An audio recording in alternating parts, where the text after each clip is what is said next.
Aujourd'hui, on parle toujours depuis tous les chantiers, peut-être avec un genre d'accalmie. On a du silence, bébé dort, j'ai fait mon sport et on va reparler de bande dessinée. On va aussi revenir en arrière.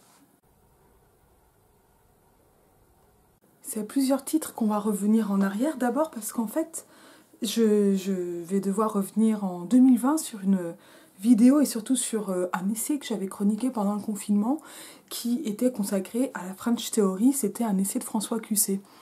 C'est une vidéo d'ailleurs qui a très bien marché sur cette chaîne, à ma grande surprise, parce que moi c'était un bouquin que j'avais piqué dans la bibliothèque de mon ex, lu comme ça, et que j'avais trouvé vachement bien fichu. Parce que ça permettait de comprendre par l'histoire de cette construction collective, institutionnelle, mais aussi marginale et intercontinentale, de ce qu'on appelle la French Theory, qui est en fait pas constituée en tant que théorie, certainement pas unique, quand bien même on l'appelle comme ça, mais qui est une espèce de constellation d'auteurs repris sur les campus américains et qui revient en retour en France. Et la French Theory, c'est en général ce qu'on peut aussi appeler parfois le post-structuralisme, enfin pas mal de noms différents. Et justement parce que c'est en fait une nébuleuse, c'est quelque chose qui est donc assez compliqué à attraper. On va donc aussi revenir en arrière, non seulement parce qu'en fait il y a cette vidéo, mais cette vidéo, donc moi j'ai régulièrement je vois que c'est une vidéo qui a des bonnes stats, il y a des gens qui tombent dessus, parce qu'en fait c'est tellement difficile que quand on va faire une recherche, on peut tomber assez vite sur la mienne, et si on... ça peut faire une porte d'entrée vers le livre, ou voilà, vers les auteurs, enfin voilà. Et c'était un peu le but, d'ailleurs c'était plutôt des auteurs qui sont mentionnés. Et un point quand même extrêmement fort, en fait, je peux le dire, c'est une anecdote là qui vient d'arriver, c'est que j'ai reçu il y a quelques semaines un mail d'un certain François sur la page mail de la chaîne, qui me disait que cette vidéo avait été très importante pour lui parce que elle l'avait aidé à aborder un projet qui me semble inconcevable et qui pourtant a été réalisé, celui d'adapter, et pas exactement d'adapter, cet essai de François Cusset en bande dessinée. Et c'est de ça dont on va parler en fait. On va parler de la bande dessinée, et je vais quand même tout de suite dire, ça a permis une rencontre par mail, enfin moi qui m'a énormément touchée, parce que c'est quand même toujours une question de savoir à qui je m'adresse, et est-ce que j'arrive à sortir du milieu académique, et la réponse est oui, ça marche. Et j'ai régulièrement des messages de gens qui me disent, pas forcément des messages publics d'ailleurs, mais qui me disent que la chaîne leur permet de les réconcilier avec l'école, par exemple, ou d'avoir ce qu'ils aimaient à l'école sans... c'est pas sans les notes ou les évaluations, mais sans le contrôle, enfin voilà. C'était quelque chose d'extrêmement fort. Et puis c'est quoi ce projet ? Voilà. Comment on peut dire quelque chose de la French Theory en BD ? Parce que c'est quand même vachement dur. Donc, en plus de la rencontre, et je pense que cette rencontre va se prolonger en vidéo, je l'espère en tout cas, on en a le projet, j'ai été écouter une présentation de cette bande dessinée qu'il s'agit maintenant de présenter, de vous montrer, et puis on va en parler plus en détail, de François Cusset et Thomas d'Aquin, et, avec ce nom incroyable qu'est Thomas d'Aquin, mais évidemment qu'il n'y a pas d'apostrophe. C'est plus moderne qu'apostrophe. French Theory, itinéraire d'une pensée rebelle, et c'est une coédition La Découverte et Delcourt. L'essai était d'abord paru La Découverte, mais ça reste une coédition, ce qui là aussi est quand même une grande aventure, avec cette particularité que ce n'est pas la stricte adaptation d'un essai en bande dessinée. C'est très différent. Alors, je vais aujourd'hui parler essentiellement de cette BD. Donc moi j'ai entendu la présentation hyper intéressante de François Cusset et Thomas d'Aquin à la BPI avant-hier. Voilà, je sais plus, de toute façon je vais pas... là je peux cette fois tourner un peu en avance. Il y en aura d'autres, n'hésitez pas à aller voir. Et ça fait partie de ces bandes dessinées, alors donc c'est qui est littéralement un essai graphique, puisqu'il y a des romans, il y a donc des essais, qui sont un peu difficiles à classer. Voilà. Est-ce que c'est fait pour les intellos? Est-ce que c'est fait pour des gens qui voudraient l'être, qui sont intéressés par ces questions? Est-ce que c'est fait pour des lecteurs de BD, etc., etc. Ce qui est souvent le cas de la vulgarisation en BD. En fait, c'est un peu comme dans les jeux vidéo, il y a un genre de mépris pour les jeux casual, sur téléphone, etc., qui sont en fait les plus joués. Voilà, les gamers vont pas aimer ça. Au niveau de la bande dessinée, quelque chose de cet ordre-là a l'air de se reproduire, et notamment au niveau de ces bandes dessinées, on va dire, à transmission de savoir, à vulgarisation, à médiation ou médiatisation de savoir. Et en fait, ce qui m'a semblé passionnant ici, au-delà de l'histoire de la French Theory, et c'est très différent de l'essai, même si je ne vais pas faire une comparaison complètement stricte, c'est cette question, voilà, de l'essai de l'essai graphique et et de est-ce que c'est une adaptation ou pas. Alors je vais lire en fait ce qu'il y a à la fin, qui est une présentation qui est importante, mais enfin c'est-à-dire ici on sait bien, quoi, j'aime bien analyser la façon dont les choses sont présentées, et c'est une BD qui est arrivée vraiment à un bon moment pour moi. Cette bande dessinée en forme d'essai graphique n'est pas une adaptation illustrée du livre intitulé French Theory, Foucault, Derrida, Deleuze et compagnie, et les mutations de la vie intellectuelle aux États-Unis, mais plutôt une double tentative. Voir si le dessin pourrait rendre plus accessible et plus utilisable les concepts de philosophes, pas toujours facile, c'est le côté pratique théorique, et voir si ces concepts et leur histoire mouvementée, au moment où ils sont attaqués de toutes parts, pourraient aider à résister au fascisme qui monte, c'est le côté arme de tête. À commencer par la vague fascisante qui menace l'Europe et vient de submerger les États-Unis, un pays qui n'est plus le même que celui qui a accueilli hier la French Theory. Et donc c'est ça que fait cette bande dessinée, cet essai graphique. C'est donc pensé comme une arme. Le mot qui est employé en présentation et qu'on peut retrouver aussi dans l'essai graphique, c'est celui d'une boîte à outils.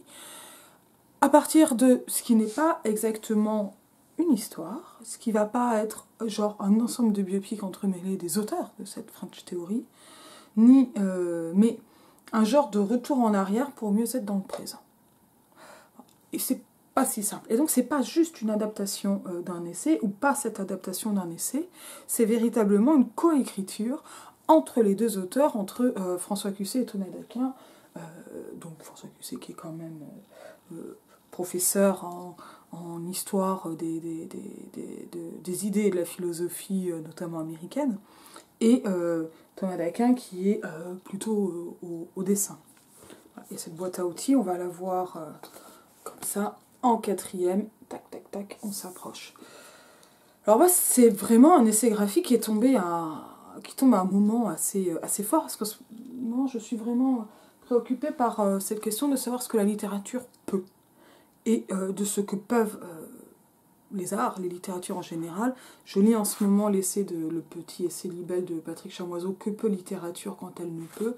Bon, j'en suis au tout début, donc je sais pas, enfin au tout début j'en suis à la page 34 quand même, mais pour le moment je suis pas encore dedans, mais c'est le début, donc ça peut prendre du temps, on va voir. Mais voilà, il va y avoir cette question, que peut la pensée, que peut le texte, et que peuvent les pensées hors du texte. Et c'est exactement ça qui se passe dans cet essai, et qui a été très bien saisi par ces deux co-auteurs, donc finalement, certes, il n'y en a qu'un qui dessine littéralement, alors je ne sais pas exactement si c'est un stylo ou pas, mais en fait, j'ai envie de dire que le stylo, la tablette graphique est tenue à deux, ou le stylet, véritablement, avec donc là aussi la séparation habituelle en bande dessinée entre scénario et dessin sont complètement abolie, et donc il y a quelque chose qui est de l'ordre d'une réécriture qui va venir jusqu'au temps d'aujourd'hui, faire des rapprochements plus actuels, puisque le livre de François Cusset date de 2003, donc il y a quand même des choses qui se sont passées depuis, rendre aussi une acuité, alors qu'il y a déjà un dans l'essai. Alors ce que je vais dire là, c'est pas pour dire c'est dans la BD, c'est pas dans l'essai, ça va être ici pour parler vraiment de la bande dessinée, mais pour aller chercher une acuité, une efficace. Aujourd'hui, on dirait beaucoup une performativité. Une performativité, pour moi, c'est pas exactement ça, mais de toute façon, là, c'est du côté... je me place plutôt du côté linguistique que philosophique de la performativité, mais une possibilité d'un hors-texte, d'une action sur le monde. Et ce qui est très paradoxal, c'est que la French Theory, c'est donc ça a une histoire littérale qui est rappelée en début de bande dessinée, c'est-à-dire un moment, je crois en 66, où pas mal d'auteurs en vue, mais en fait en même temps aussi assez marginalisés en France, dans quelque chose qui est du structuralisme et qui devient, en arrivant aux États-Unis, compris comme un genre de post-structuralisme, des auteurs, ces auteurs, donc Derrida, Lacan, je sais plus, Foucault n'est pas là à ce moment-là, il n'a pas pu venir, je crois, enfin, voilà, arrive et prend colloque sur un campus. Et en fait, ces gens, donc Deleuze et Guattari, je sais plus si ça arrive en même temps, mais vont en fait se retrouver par un phénomène un peu étrange, groupés. Voilà. Groupés déjà sur les campus états-uniens qui sont, laissez le rappel, des lieux très spécifiques qui sont des lieux d'une faits pour une vie intellectuelle et une vie intellectuelle radicale et absolue, très politisée et en même temps très dépolitisée dans le sens où ça peut rester très intellectuel et surtout dans le sens aussi où ces enclaves intellectuelles que sont les universités et les campus américains, enfin états-uniens, ne sont pas censés avoir d'effet sur le reste du monde. En fait, c'est à la fois quelque chose de l'ordre d'un laboratoire et d'une soupape qui ne passe pas au reste du monde. Donc ça, c'est ce premier paradoxe, il va se retrouver en fait dans la marginalisation aussi donc, de ces auteurs, où le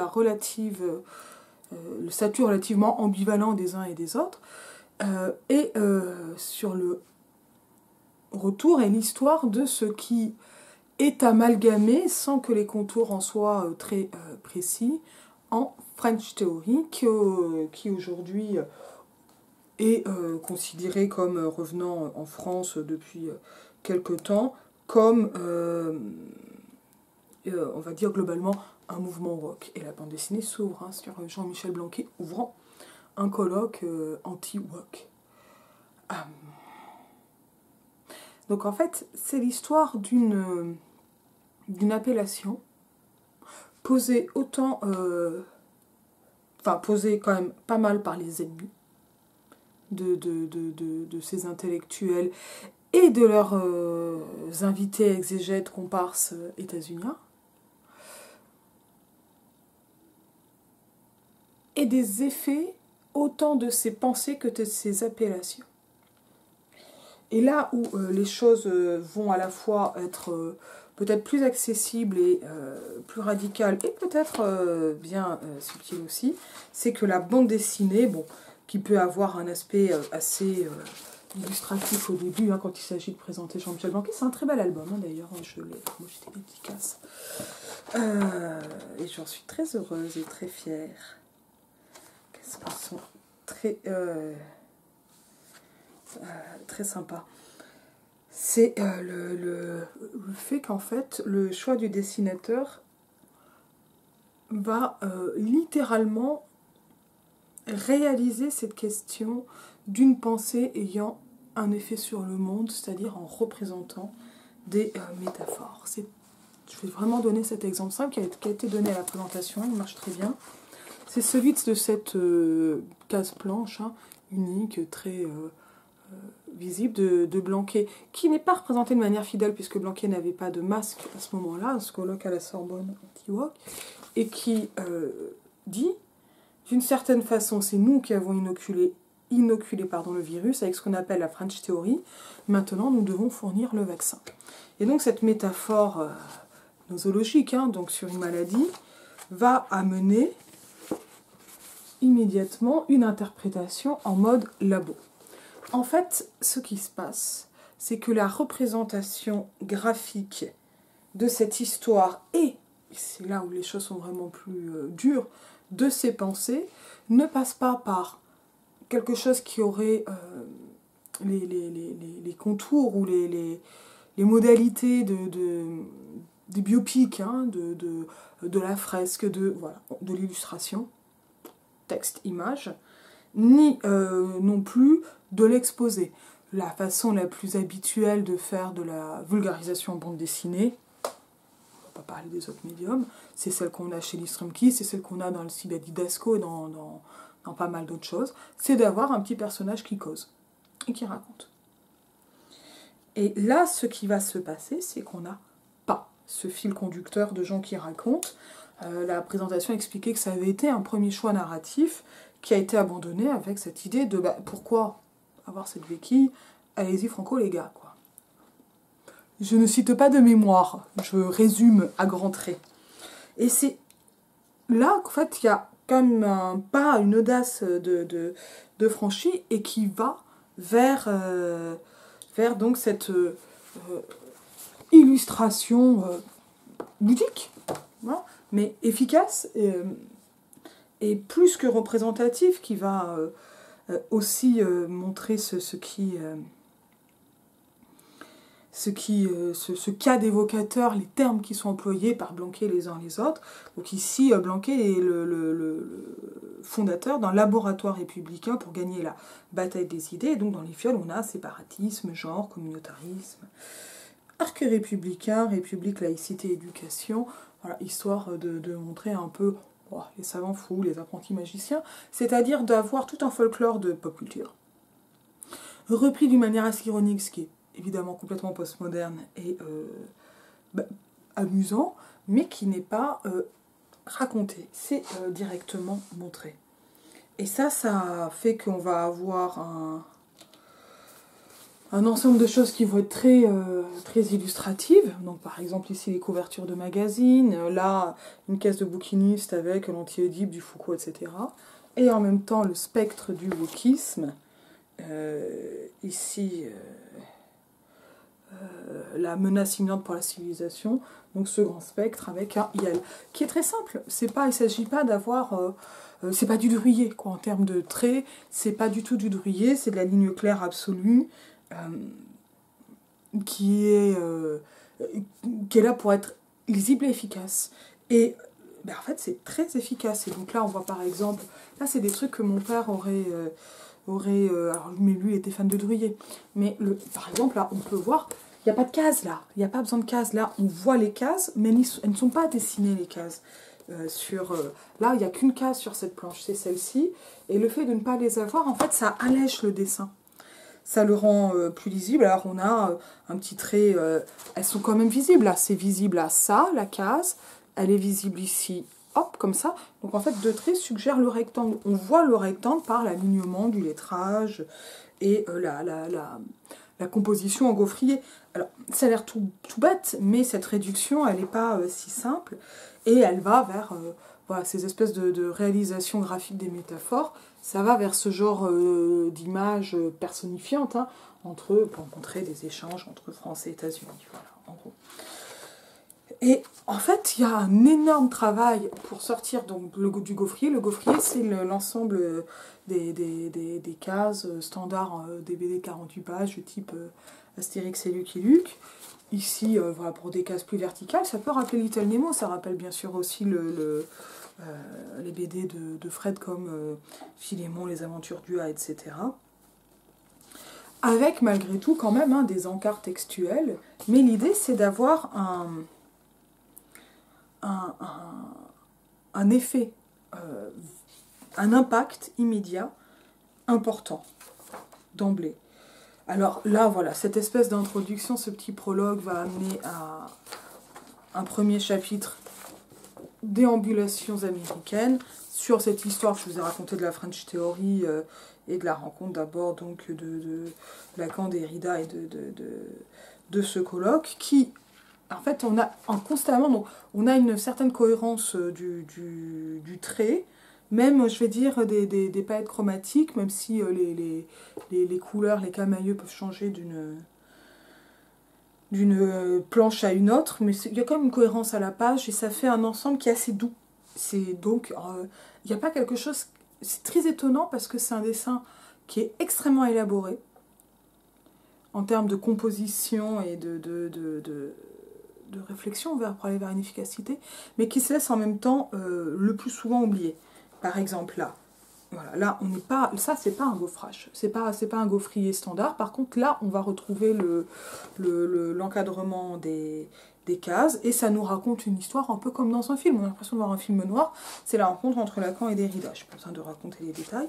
Ici, ce que je vous ai dit sur les campus américains, on peut remarquer que la dimension un peu mythique, mythe pastoral, éducation bucolique depuis l'époque coloniale anglaise, elle est racontée d'une manière, pour ainsi dire, nostalgique par la perte du cadrage des cases et les arrondis. Et ça va en fait tout de suite donner une espèce de douceur qui est celle de cette vie-là. Voilà. Et qui est en même temps une vie très hors du temps, qui sert à être hors du temps, et hop, le retour au travail, c'est le retour à la case. Hop, et donc on sent, en fait, littéralement la norme par voilà, cette transformation ici, là. Alors que là, si on regarde, en termes de couleurs, on a un peu une impression de dégradé, mais on est à peu près dans les mêmes, palettes. Je suis nulle en description de couleurs, mais on va avoir en termes de lignes et de courbes quelque chose d'extrêmement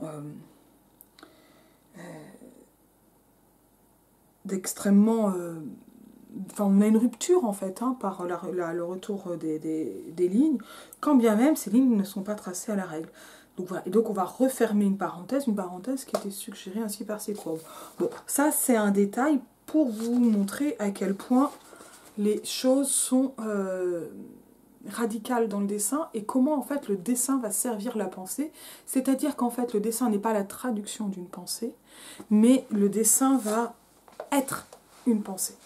Et c'est d'autant plus important pour la French Theory que finalement ou d'autant plus paradoxal que la French Theory c'est une nébuleuse, c'est un ensemble, c'est une pelote entremêlée de textes et de théories contradictoires. C'est pas fait pour être un système, et ce sont en plus des textes qui eux-mêmes refusent le système et qui peuvent être en eux-mêmes contradictoires, complexes, et qui vont justement théoriser notamment. Bon, la mort de l'auteur, c'est... est-ce que c'est la French Theory, Barthes, plus ou moins, mais en tout cas, le déplacement, la fin du monolithisme interprétatif, qui est celui de la mort de l'auteur. J'ai consacré une vidéo à la mort de l'auteur, une lecture commentée de la mort de l'auteur de Barthes, si vous avez besoin d'approfondir ça, et de voir de quoi il s'agit, c'est-à-dire, il n'y a plus un sens unique de l'œuvre comme il y aurait une exégèse de la Bible, en supposant que la Bible soit un texte révélé d'une intention, avec une interprétation, mais il y a davantage une activité, une action interprétative du côté des lecteurs. Et ça, en fait, c'est sortir d'un système de normes et donner du pouvoir et de la gentilité aux lecteurs, aux lectrices, au public, et ça permet une espèce de diffraction, une démultiplication du sens. Et donc là, en fait, ici, sur cet exposé de Derrida, on voit déjà comment, par les décalages de cases, là, on peut avoir l'impression d'une forme de respiration, mais le biais, le rectangle en biais, ça, c'est vraiment rare en termes de bande dessinée, et ça a quelque chose qui est assez ludique, et qui en même temps va permettre de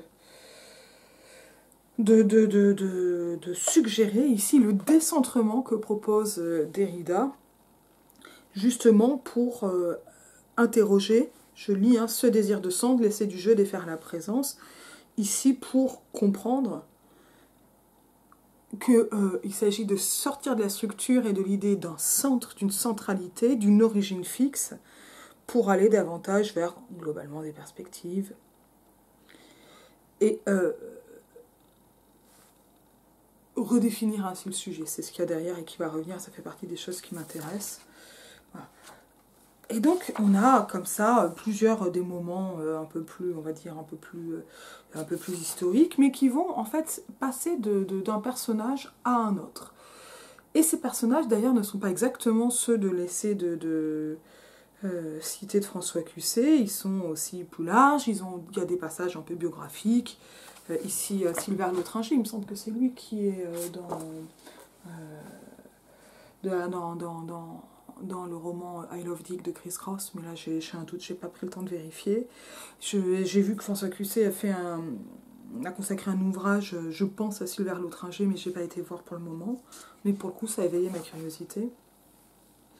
Mais voilà, il y a comme ça des espèces de focus narratifs centrés autour de plusieurs personnages, de moments,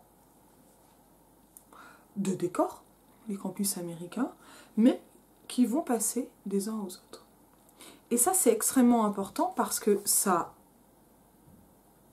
explique, d'un côté, exactement la construction illusoire et jamais monolithique de la French Theory, et dans le même temps, ça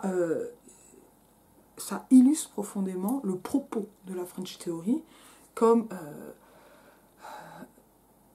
décentrement, comme dépassement des structures. Et ça va donner non seulement une portée nouvelle à, par exemple, la définition du sujet, la question du texte, mais plus largement, ça se récupère pour faire de la politique. Alors, et c'est de la pop culture, etc. Alors, avec des moments qui sont, voilà, de l'espèce de commentaires. Donc là, hop, comme un facsimilé d'un colloque. Et en même temps, c'est ça qui est extrêmement fort, très accessible, commentaires contemporains, explicatifs, pédagogiques. C'est didactique ça, avec des flèches pour dire qui est qui. Alors pour Tigwas Atkinson, il faudrait que je parle un jour sur cette chaîne. Elle n'est pas rééditée, mais ses livres sont faciles à trouver en ligne, par exemple, d'occasion, sur voilà, donc les grands thèmes de la French Theory, en gros, enfin, de cette schizoculture. Là, on est en 75 à Columbia, donc psychiatrie, contrôle social, prison, féminisme, et avec notamment donc des écrivains, donc Boros, je sais pas si je le prononce bien, moi je suis allemand LV1, Guattari, Tigwas Atkinson, John Cage, Deleuze, enfin c'est quand même un truc de absolument mythique, etc., etc. Donc, pour montrer en fait aussi cette espèce de nébuleuse par ce qui est très concret, très institutionnel, ces rencontres, ces moments, c'est ce qui se passe et qui peut faire date, avec aussi cette transformation des années 60 aux années 70 de la French Theory en mode de vie. Littéral, hein, la théorie est une fête, ici, qui voilà, montre donc on va dire globalement le bordel ambiant, la drogue, etc. Mais finalement, c'est quelque chose qui s'est vécu aussi, évidemment, dans les coulisses des colloques, les hors-champs, etc. Donc là, on a un peu tout ce passage mythique sur Foucault aux États-Unis, qui amène des pages très Fred. Hein. Enfin, moi, il m'a semblé que c'était très Fred, très 70s en tout cas. Donc ça colle bien avec l'époque. Sur très psychédélique. Hein. J'ai adoré ça. Pour parler donc d'un trip hein, de Foucault. Et moi, je sais pas, je trouve ça vachement joli, quoi. Parce que là, finalement, on n'a pas forcément besoin de beaucoup parler, quoi. Donc, je vais aller un peu vite. Et je voudrais noter aussi, alors voilà, là, on va pas vraiment aller voir, hein, mais c'est extrêmement créatif, alors que les dessins semblent un peu naïfs. Et c'est vraiment tout autre chose.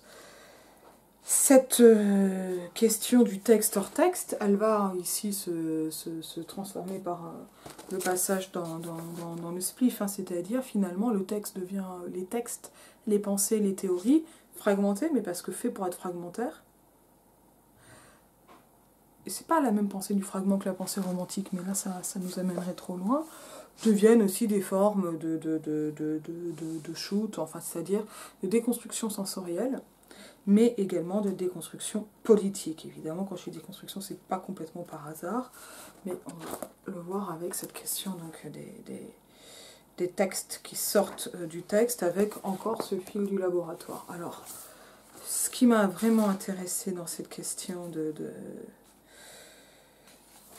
du texte hors texte, je ne sais plus où il est passé, c'est ça, c'est la sortie du texte.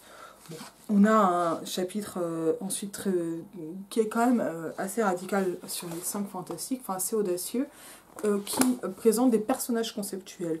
C'est-à-dire que pour sortir du personnage tout en racontant, les concepts sont eux-mêmes personnifiés, inventés. Voilà, donc ça, ce qui permet d'illustrer littéralement des concepts, ce qui ne va pas de soi. Le concept, c'est quand même quelque chose qui est censé être particulièrement abstrait. On monte en abstraction quand on conceptualise.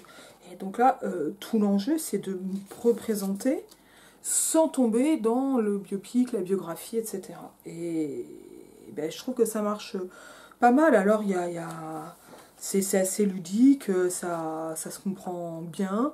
Alors, qu'est-ce que ça pose en question philosophique? Bon, ben ça, on va peut-être le reprendre. Il y a quelque chose qui est...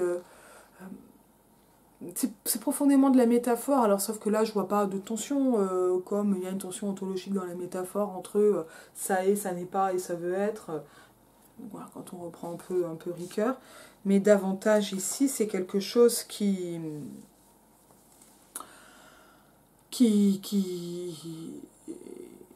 voilà, fait advenir ce qui va catégoriser. Mais c'est fait de manière tellement ludique qu'il n'y a pas de leurre ou d'illusion sur une existence de ces concepts. Alors ça peut... voilà, là, en papotant avec un autre spectateur de la présentation, lui m'a dit que le personnage conceptuel, c'était pas trop son truc, quoi, qu'il avait une réticence. Je voudrais dire, comment on va représenter un concept sans lui donner une incarnation. Je trouve qu'un personnage conceptuel qui est assez loufoque, c'est plutôt malin, dans la mesure où on ne va pas y croire. Mais on peut quand même être pris par l'histoire. Par suspension d'incrédulité, etc. Vous me direz ce que vous en pensez. Et voilà, cette question donc, du texte hors texte, elle amène des jeux sur les constructions des cases, par exemple ici. Moi, j'aime notamment beaucoup ici le personnage en vide de la case, mais avec, voilà, et ça, moi j'ai vraiment été marquée par cette page. Bref, il n'y a pas de hors-texte, là je l'ai publié sur Instagram avec d'autres, qui montrent comment cette nouvelle pensée du texte va avec le fait que les citations, que des extraits, que les idées de la French Theory deviennent des slogans et de bien des façons. Et ça, c'est une dimension dont je ne me souviens pas tellement dans l'essai de François Cusset, ou en tout cas qui est largement accentuée, me semble-t-il, ici. Alors peut-être que c'est la dimension graphique qui me le fait penser. Et avec une forme de progression qui n'est donc pas narrative, qui est peut-être qui est un peu chronologique, mais qui n'est pas complètement chronologique, et qui va en fait dans une forme de progression, voire de radicalisation de la pensée, et de politisation de cette pensée. C'est-à-dire en fait aussi au niveau de son effet sur le monde, et notamment donc dans ces usages, dans le chapitre usage américain, avec les figures de Saïd et de Spivak, puis de Butler. Qu'est-ce que ça donne la French Theory après? Et ça, c'est assez, notamment, pas uniquement avec Fish, etc. Et là, en fait, c'est-à-dire que si on veut une vulgarisation de Butler ou de Stanley Fish, etc., c'est pas assez. Si on ne sait pas qui c'est, si on ne sait pas du tout ce que c'est un peu une des difficultés d'une bande dessinée comme ça, si on ne sait pas du tout ce que c'est, Je pense que ça ouvre énormément de portes, mais qu'il faut les franchir. Voilà. Mais ce que vous allez avoir, c'est toutes les références. Et il y a une bibliographie à la fin avec des essais qui ont pu aider, et des blagues. Alors, peut-être un peu situées à un niveau générationnel, et encore, pas tant que ça. Ça remplace, je vois, Matrix, ça commence à dater, Matrix, hein. Et d'autres plus récentes, Banquier, etc. Mais il y a quelque chose comme ça d'assez situé dans cet essai graphique, dans cette bande dessinée, qui actualise, littéralement. Alors, actualiser, c'est un mot en linguistique pour le moment où la langue devient discours. C'est-à-dire que la langue, c'est un peu quelque chose qui existe en soi sans exister, ou dont on va postuler l'existence, mais qui va être réalisé par la mise en discours, c'est-à-dire par le moment d'une énonciation où on va parler. Et c'est quelque chose de cet ordre-là que va suivre la progression du texte, c'est-à-dire vers où on va. Et c'est quand même très fort dans la contextualisation et permanente des idées et de leurs effets, et d'une manière qui évidemment n'est pas de l'ordre de l'encyclopédie, mais ni d'une grande fresque, c'est pas de ça qu'il s'agit, mais qui va davantage être du côté d'un patchwork assez ludique, et qui est assez explosif en fait, ou qui est assez voilà, diffracté, qui part dans tous les sens. Globalement, la French Theory, ça devient cette espèce d'entremêlement, mais dont surtout les choses ne sont pas complètement agencées. Et donc on a la boîte à outils là juste après. Et ça, c'est quand même quelque chose qui m'a vraiment beaucoup touchée. Alors, puis en fait, c'est aussi vachement beau, quoi, hein, politiquement. Voilà, ça serait les contre-feux. On reconnaît, en fait, ici, dans ces contre-feux qui s'enchaînent, une contre-proposition, et évidemment diffractée, multiple et diverse, à la flamme du Front National, du logo du Front National historique. Et là, on a ici quelque chose qui est largement plus éclairé, plus divers, plus ouvert en même temps. Bon, je ne sais pas s'il y avait un sous-texte Front National à reprendre. C'est une BD qui est explicitement engagée politiquement, ça, il n'y a aucun doute. Hein. On sait de quel côté on est. Bon, c'est le mien, donc ce n'était pas un problème. Mais voilà, ça amène aussi une espèce d'appel à un engagement actuel, voilà, maintenant, vers d'autres choses, et donc en montrant voilà, ce que la French Theory peut faire et à quoi elle va servir, aussi sur d'autres continents, au Japon, en Amérique du Sud, etc. Ça m'a beaucoup touchée comme du hors-texte, c'est-à-dire que le fait du dessin montre aussi, va renouveler le langage de l'essai et de la French Theory, l'essai qui déjà expliquait hein, ce qu'était et ce qui n'était pas, et ce qui était tout en même temps la French Theory. Mais je crois qu'on a vraiment affaire à quelque chose qui n'explique pas, enfin qui explique à plein de moments, qui explique beaucoup de choses très différentes, mais qui ne les encyclopédise pas, qui ne les... Alors, qui va peut-être les médiatiser, qui va les transposer, qui va...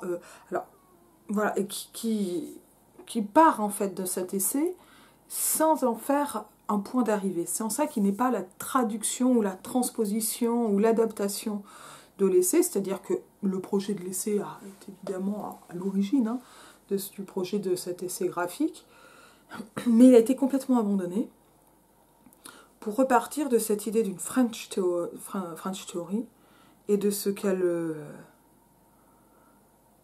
peut quand elle ne peut, d'une certaine façon, et de ce qu'elle pourrait encore, ou de ce qu'elle ne peut mais, avec une structure un peu archaïque, mais avec cette idée voilà, de qu'est-ce que ça peut donner, qu'est-ce que ça va faire, qu'est-ce que ça a fait, comment ça a fait et qu'est-ce que ça va faire. Quand dire c'est faire, hein, la performativité c'est ça, c'est Austin. Et c'est un moment où il y a quelque chose qui là va confiner à quelque chose qui est du performatif et qui va en plus commenter le performatif, mais qui va montrer comment les textes se vivent. Et comment la French Theory extrêmement abstraite, souvent, qui peut être très complexe, est profondément ancrée dans des époques et incarnée dans des modes de vie du côté des contestations et des émancipations, des antitotalitarismes en quelque sorte. Et en fait, ça m'a profondément émue dans la présentation et dans la bande dessinée de rappeler, de voir montrer exactement, très littéralement, et sans biopic en fait, sans glorification individuelle, ce qui se pense ensemble, à travers des époques, et ce que agir veut dire de penser, et ce que penser peut être de signifier d'action. Et en fait, ça coupe un peu le souffle à ce niveau-là. Et c'est vraiment encore une autre chose que l'essai à ce titre-là. Un essai moi, qui m'avait beaucoup plu. Hein. Il a plu d'ailleurs à beaucoup de monde. Hein. C'était plutôt un succès. Mais ce qui n'est quand même pas gagné de faire un succès avec des livres aussi durs. Mais voilà. Et ça m'a paru extrêmement important d'ouvrir toutes ces portes-là, et qu'elles soient justement très nombreuses, ces portes-là, parce que vous, en tant que lecteur ou lectrice, vous allez peut-être avoir envie d'en emprunter une ou l'autre, ou plusieurs, mais justement, il ne s'agissait pas ça aurait été un contresens que de dérouler un fil, type biopic, type fresque, type... voilà, ou de montrer en un ensemble, sans la diffraction, et en faisant des auteurs, finalement, des guides. Et j'ai rarement vu un objet qui, sans aucune arrogance, transmet un savoir en étant aussi littéralement la réalisation et l'esthétisation, enfin, ou la forme esthétique de ce savoir. Et ça m'a vachement plu. Je vous dis à bientôt.